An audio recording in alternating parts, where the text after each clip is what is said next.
saw that it was good. What that means is that God made paradise. There was no war, no tears, no disease, no famine, no loss. Paradise. But when he made paradise, he also gave mankind the ability to choose. He gave humanity free will.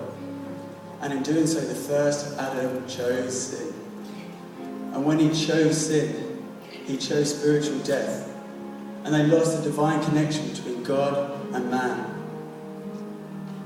Immediately, Adam and Eve were aware that the presence of God had left them as they stood there in sin and shame and nakedness, blaming each other, clothing themselves, trying to justify themselves.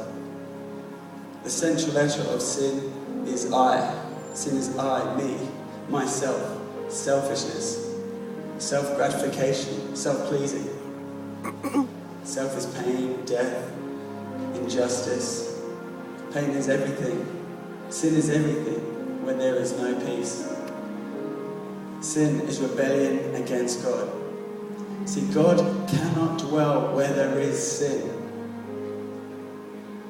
He cannot be, his presence cannot be where there is sin. So sin equals separation.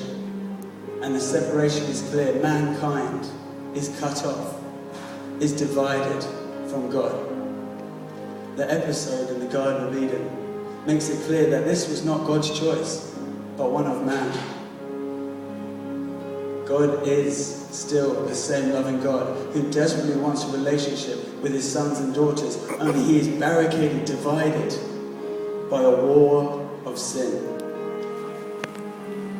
As a result, you and me are born into sin, born into a world which is broken and imperfect, a world with poverty, war, destruction, famine, murder, and hate.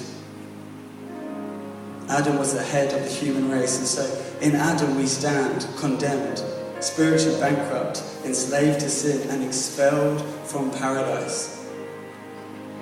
The same thing that separates us from God now separates us from each other. The world needed a rescue plan. Humanity needed a savior.